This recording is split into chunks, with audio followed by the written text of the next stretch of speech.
तो चलिए आज हम जानने वाले हैं कि जो इन्वर्टर फ्रिज होती है उसके अंदर गैस किस प्रकार से चार्ज किया जाता है। इस इन्वर्टर फ्रिज के अंदर जो हमारे स्टूडेंट ही गैस चार्ज करेंगे, सिर्फ हमें गाइड करना है। जितना भी काम करेंगे ये लोग अपने हाथ से करेंगे, क्योंकि आगे इन्होंने गैस चार्ज कर लिया है नॉन इन्वर्टर फ्रिज के अंदर, समझ रहे ना। तो जैसे नॉन इन्वर्टर फ्रिज के अंदर गैस चार्ज किया जाता है, उसी प्रकार से इन्वर्टर फ्रिज के भी अंदर गैस चार्ज किया जाता है। कुछ भी परिवर्तन नहीं होता है, जो भी परिवर्तन होगा यहाँ पूरा वीडियो में आप देखेंगे कि क्या क्या किया जाता है, ठीक है। और यहाँ पर हम कुछ नहीं, जिसे सीधे बताने वाले हैं कैसे क्या किया जाता है। जो हमारी इन्वर्टर टेक्नोलॉजी है उसके अंदर देखेंगे ना, तो ये जो आपके कंप्रेसर दिखाई दे रहे हैं छोटे होते हैं, काफी क्या होते हैं, छोटे। नॉर्मल जो फ्रिज होती है उससे कंप्रेसर काफी क्या होते हैं, छोटे होते हैं। और छोटे कंप्रेसर में देखेंगे तो इसके अंदर इन्वर्टर टेक्नोलॉजी में यहाँ पर जो गैस लिखी है वो कौन सी है, R600। और यहाँ पर किसका सिंबल दिया है, फ्लेयर यानी ज्वलनशील का सिंबल दिया है, आग का सिंबल दिया है, समझ रहे। इससे ये पता चलता है कि अगर इस गैस के साथ यदि हम लोग आग का इस्तेमाल करेंगे तो वहां पर आग क्या है,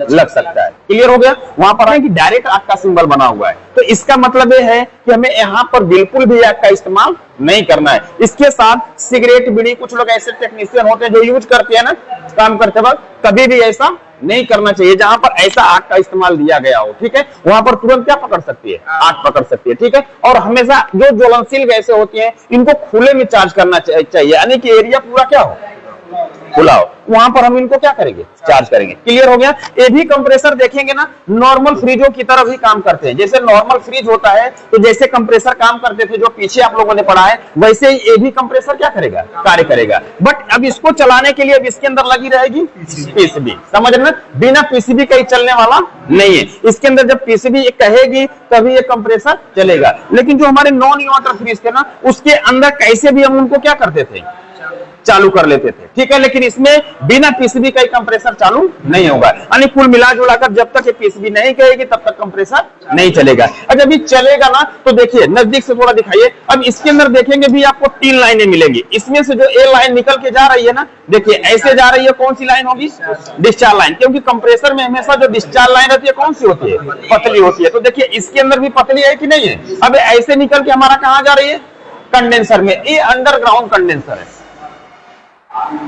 ये कौन से, अंडरग्राउंड कंडेंसर, यानी कि अंदर ही कंडेंसर लगा हुआ है, ठीक है। तो आज के डेट में हमारी जो इन्वर्टर फ्रिज आ रही है ना, उसका जो कंडेंसर अधिकतर कहां आ रहा है, अंदर ही आ रहा है। क्लियर है। लेकिन अंदर हो चाहे बाहर हो, कंडेंसर का काम होगा गैस को घुमा घुमा कर वेपर से किसमें, द्रव में बदलना, ठीक है। और उसका कोई ऐसा नहीं है कि अंदर है तो उसका काम बदल जाएगा, ऐसा कुछ भी नहीं है। यहां से डिस्चार्ज लाइन से गैस देख रहे हैं कि निकलेगी कंप्रेसर के, कंडेंसर में जाएगी, फिर कंडेंसर से घूम घूम के कहां आएगी, फिल्टर के अंदर आएगी। देखिए वही फिल्टर लगा हुआ है, इसका भी काम होगा गैस को छानना है, शुद्ध करना है। इसके बाद फिर यहाँ पर क्या लगी है, कैपिलरी लगी है। कैपिलरी से फिर कहां जाएगी, एवापोरेटर में। और एवापोरेटर से फिर यहाँ पर जो लाइन दिख रही है, देखिए ऐसे ऐसे जो घूम करके ऐसे आ रही है, कौन सी लाइन है, सक्शन लाइन। देखिए कंप्रेसर की कौन सी लाइन है, सक्शन लाइन है। तो डिस्चार्ज लाइन से गैस जाती है और सक्शन लाइन से फिर क्या आ जाती है, वापस आ जाती है। और इधर की साइड में देखेंगे कौन सी लाइन है, चार्जिंग लाइन है। इसी लाइन से हम गैस क्या करने वाले हैं, चार्ज करने वाले हैं, समझ रहे ना। इसी लाइन से हम क्या करेंगे, गैस चार्ज कर लेंगे। तो नॉर्मल फ्रिज की तरह ये भी हमारा क्या करता है, वर्क करता है। डिस्चार्ज लाइन से गैस को निकालता है, सक्शन लाइन से खींचता है और चार्जिंग लाइन से गैस वगैरह चार्ज किया जाता है, ठीक है। Same to same gas charge करने का प्रोसेस चाहे इन्वर्टर हो चाहे नॉन इन्वर्टर हो, सबका तरीका क्या रहता है, सेम रहता है, ठीक है। बट यही होता है कि इसके साथ आग का इस्तेमाल हम नहीं कर सकते हैं, और उसके साथ थोड़ा बहुत अगर आग भी है तो कोई दिक्कत नहीं है। लेकिन कोई भी गैस हो उसके साथ आग का इस्तेमाल नहीं करना चाहिए। क्लियर हो गया। तो इसके अंदर आज हम वैक्यूम करके, आप ही लोग यहाँ पर क्या करेंगे, अब वैक्यूम करने से पहले हम थोड़ा सा इसके अंदर आपको पीसीबी दिखा देते हैं कि पीसीबी कहाँ रखती है, ठीक है। जितनी भी इन्वर्टर टेक्नोलॉजी होगी ना, जब आप काम करने जाएंगे तो ऐसे पीछे एक डब्बा आपको मिलेगा, चाहे कोई भी कंपनी का हो, चाहे कोई भी कंपनी का हो, चाहे एलजी हो चाहे सैमसंग हो, उसके अंदर डब्बा मिलेगा। इस डब्बे के पीछे यहाँ पर 2 क्या मिलेंगे, स्क्रू मिलेंगे। इस स्क्रू को हमें क्या करना होगा, रिमूव करेंगे, और इसके बाद हमारा ये डब्बा सीधे सीधे कहाँ जाएगा, बाहर आ जाएगा, समझ रहे ना। जब ये हमारा डब्बा बाहर आ जाएगा तो इसमें भी यहाँ पर क्या मिल जाएगा, स्क्रू मिल जाएंगे। इसको भी हमें रिमूव करना होगा, और जब रिमूव करेंगे तो इसी के अंदर क्या लगी होगी, पीसीबी लगी होगी। जो थोड़ा सा हम पीसीबी भी आपको दिखा देते हैं। देखिए इसको हम यहां से खोलेंगे, थोड़ा सा ये हमारे क्या होते हैं, लॉकर होते हैं। तो लॉकर थोड़ा सा हमें जबरदस्ती खोलना होगा। देखिए ऐसे में थोड़ा सा जबरदस्ती इसको खोलना होगा। जब ये खुलेंगे तो इसके अंदर क्या दिखेगी, पीसीबी दिख रही है। क्या दिख रही है? पीसीबी। तो जैसा कि हमने थ्योरी में आपको बताया था कि इसके अंदर 2 पीसीबी होती है। सैमसंग की फ्रिज के अंदर कितनी? 2 पीसीबी। एक छोटी होती है, दूसरे क्या होता है? बड़ा होता है। तो सबसे पहले जो पावर आती है किसमें आती है? छोटी वाली में आती है, और फिर यहां से आउट होकर ये किसमें जाती है? बड़ी वाला पीसीबी में जाता है। समझ रहे ना? अब इसके अंदर ये क्या दिख रही है? एलईडी दिख रही है। यही जो एलईडी अगर इसके अंदर कुछ खराबी होगी तो ये ब्लिंकिंग करने लगती है। ये क्या करती है? ब्लिंकिंग। तो जितनी बार ब्लिंकिंग करेगी उस हिसाब से हम समझ जाते हैं कि इसके अंदर क्या खराबी हो सकती है, इसके अंदर क्या खराबी होगी। समझ रहे ना? तो यहां से एलईडी का काम होता है। ठीक है, तो जब हम इसको चालू करेंगे तो एलईडी हल्का सा ग्लो करेगी, फिर बंद हो जाएगी। जब कंप्रेसर चालू होगा तो लगातार ये क्या करने लगेगी? चलने लगेगी। ठीक है, तो इससे पहले चलिए अब आप लोग इसके अंदर हमारा क्या करिए, इसके अंदर अगर गैस होगी तो उस गैस को क्या करेंगे? रिलीज करेंगे, और इसका वैक्यूम करेंगे। वैक्यूम करने के लिए किसकी जरूरत पड़ेगी? हाँ, तो चलो पाइप देखिए, जब हम इसको लगाते हैं, जब इस चार्जिंग पाइप को लगाएंगे ना, तो याद रहे, जो लोग न्यू देख रहे हैं वो भी याद रहे कि जब यहां पर हम इस चीज को लगाएंगे तो इस चार्जिंग पाइप के अंदर 2 हिस्से होते हैं। कितने? 2 हिस्से। तो हमेशा एक तरफ पिन होती है और एक तरफ पिन नहीं होती है। तो जो पिन वाला हिस्सा होगा ना, हमेशा ये एनआरबी वाल्व में लगना चाहिए। इसको कहते हैं नॉन रिटर्न वाल्व। इसको लगा देने से आप आसानी से गैस को जब चाहे तब क्या कर सकते हैं? जांच कर सकते हैं और इसके अंदर के गैस को निकाल सकते हैं। तो इसके अंदर देखेंगे, ध्यान से देखिए, पिन लगी है। ये क्या लगी है? पिन लगी हुई है। ठीक है ना? तो जब तक इस पिन को ये पिन क्या करेगी? नहीं दबाएगी, अंदर से कुछ आने वाला नहीं। ठीक है, तो हमेशा ये चार्जिंग पाइप का पिन वाला हिस्सा किधर लगना चाहिए? एनआरबी वाल्व के पास। ऐसे देखिए, ऐसे लगाएंगे और यहां पर ले जाकर के हमें क्या करना होगा? टाइट कर देना होगा। ठीक है, ऐसे टाइट कर देंगे तो देखिए इसके अंदर गैस है ना, इसके अंदर क्या है? गैस है। तो यहां से आपको सुनाई भी दे रहा होगा, यहां से मतलब गैस निकल रही है। ठीक है, तो ऐसे यहां पर हम टाइट कर देंगे, गैस निकल रही है। अब इस चीज को हमें कहां टाइट करना होगा? ये कौन सा गेज है? कंपाउंड गेज है। कहां पे टाइट होगा? ये क्या है? आउटपुट है। कंफर्म है ना? हमेशा इसको नीचे की साइड में हमें क्या करना होगा? ऐसे टाइट कर देना होगा। कोई दिक्कत? इतना समझ में आ गया? अब यहां पर हम क्या करेंगे? इनपुट होगा। यहां पर आप कैसे भी लगा सकते हैं, कोई दिक्कत नहीं है। लगाइए, देखिए लग गया। अब ये जो हिस्सा होगा कहां लगेगा?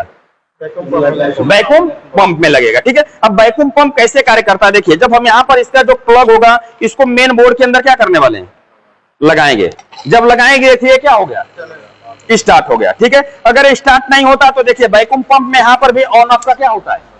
स्विच होता है। यहां से भी आप क्या कर सकते हैं? बंद कर सकते हैं, और यहां से ऐसे क्या करेंगे?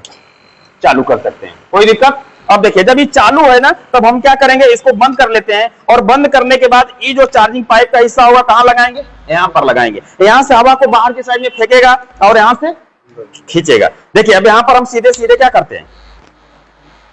लगा देते हैं। देखिए यहां पर हम सीधे सीधे क्या करेंगे? लगा देंगे। समझ में आ रहा है ना? देखिए ऐसे हमने लगा दिया। अब यहां से हम वैक्यूम पंप को ऑन करेंगे। वैक्यूम पंप को क्या करेंगे? ऑन। जब ऑन करेंगे तो इसकी सुई देख रहे हैं किधर जा रही है? -30 में। इसके हैंडल को भी हमें क्या करना होगा? खोल लेना होगा। देखिए ऑलरेडी ये हैंडल क्या है? खुला हुआ है। देखिए एक गेज का है। जैसे हम इसको बंद करेंगे ना, थोड़ा सा आप इसके वैक्यूम पंप की आवाज की तरफ जाइएगा। देखिए जैसे हम इस गेज को थोड़ा सा बंद करेंगे, इसका आवाज थोड़ा सा क्या होगा?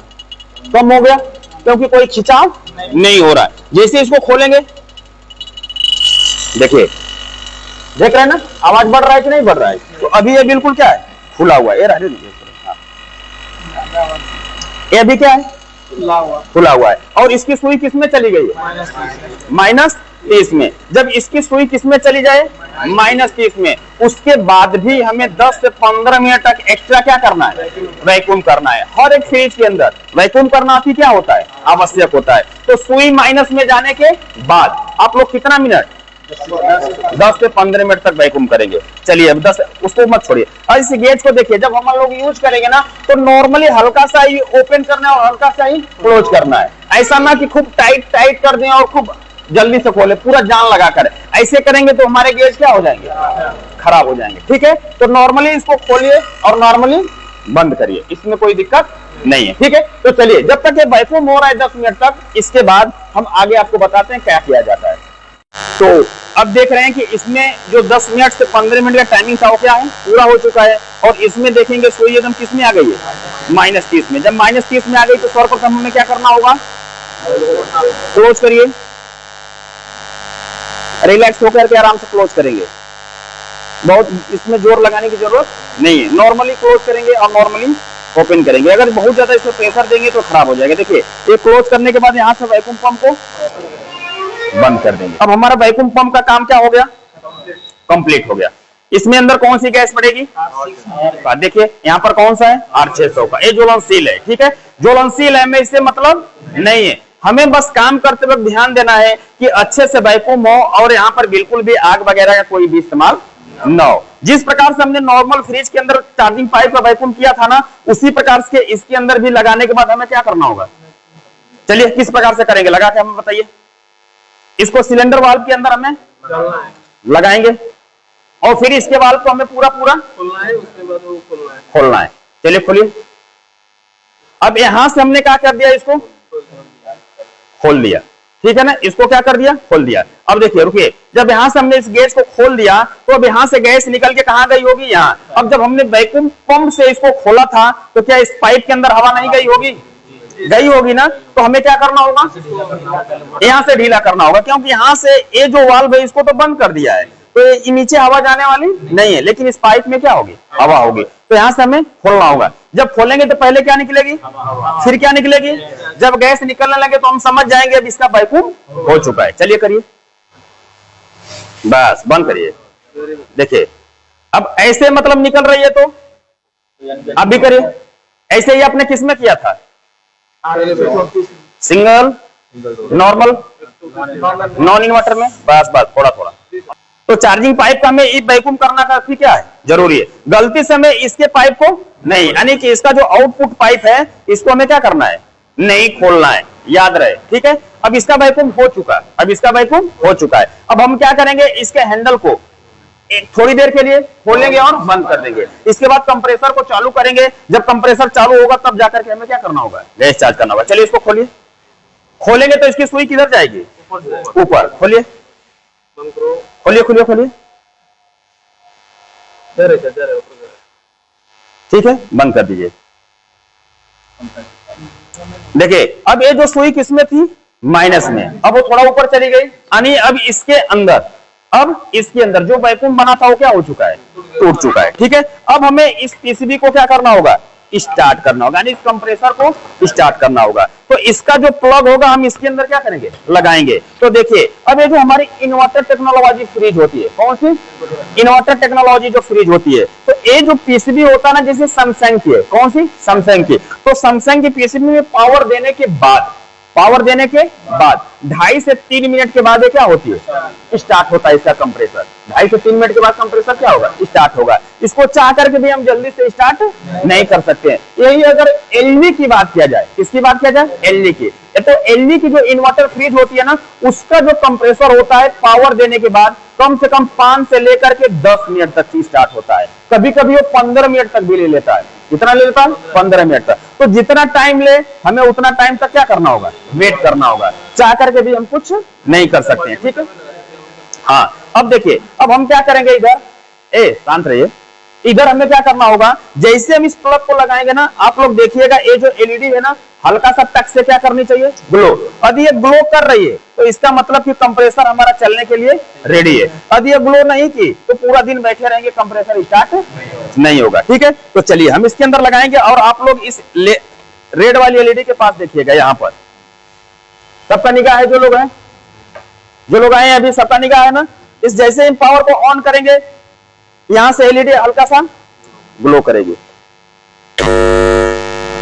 कर दी ना।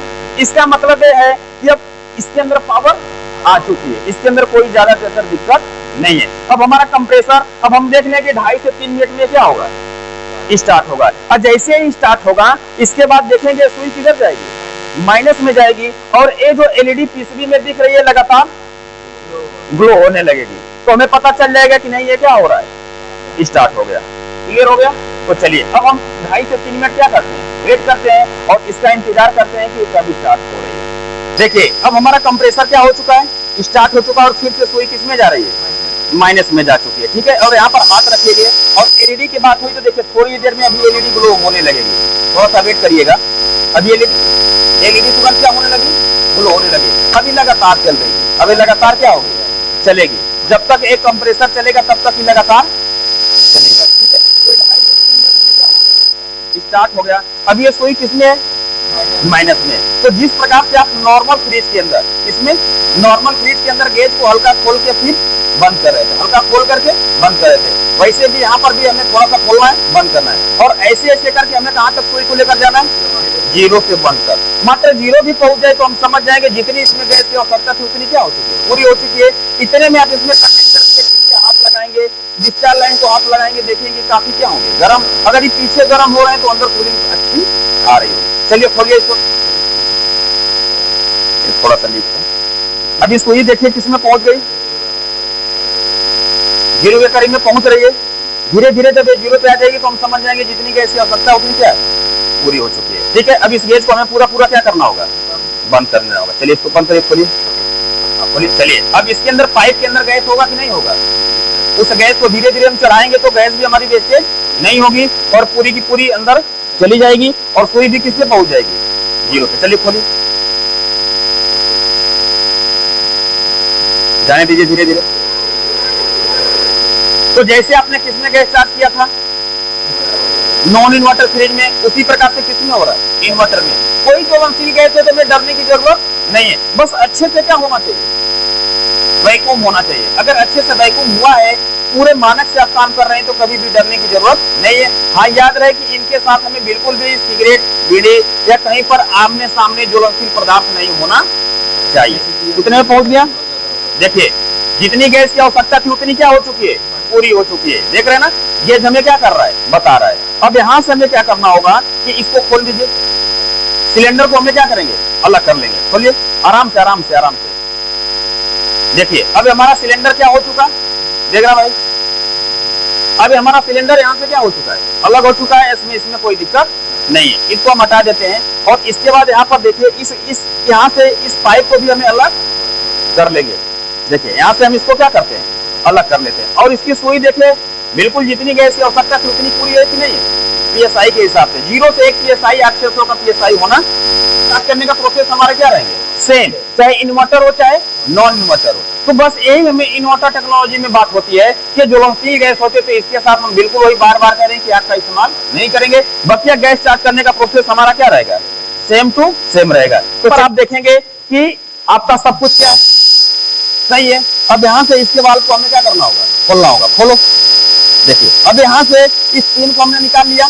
अब ये जो पिन होगी सीधे कहाँ गई, बाहर, अब गैस निकलने वाली नहीं। अब इसका क्या होगा, कैप, इसको हमें क्या करना होगा, लगा देंगे। अब देखिए यहाँ पर हमने पीसीबी खोला था ना, तो आप कहीं पर गैस स्टार्ट करने जाएंगे, कहीं पर गैस स्टार्ट करने जाएंगे तो पीसीबी का कैप खोलने की कोई जरूरत नहीं, क्योंकि हमें तो काम यहाँ करना है ना। ये तो हम सिर्फ आपको दिखाने के लिए खोला, ऐसा ना कि आप लोग भी कहीं गैस स्टार्ट करने जाएं तो पीसीबी खोलकर ऐसे क्या कर लें, बाहर निकालने, ऐसा कुछ भी नहीं है। ये सिर्फ आपको दिखाने के लिए हमने पीसीबी खोला था, वरना इसको खोलने की कोई जरूरत नहीं पड़ती। हमें जो भी काम करना होगा यहाँ से कर लेंगे। हाँ, तब खोलेंगे। क्लियर हो गया। बाकी अगर सही रहेगा तो इसको खोलने की कोई जरूरत नहीं। क्लियर है ना। तो चाहे इन्वर्टर हो चाहे नॉन इन्वर्टर, सब में गैस स्टार्ट कर लेंगे कि नहीं, ठीक है। तो आपने देखा कि यहाँ पर हमने आज बता दिया है कि इन्वर्टर फ्रिज के अंदर गैस स्टार्ट करने के लिए किन किन सावधानी की जरूरत पड़ती है और क्या क्या प्रोसेस होते हैं, कैसे काम किया जाता है। तो इस वीडियो से संबंधित कोई भी सवाल और सुझाव होगा कमेंट बॉक्स में जरूर लिखिएगा।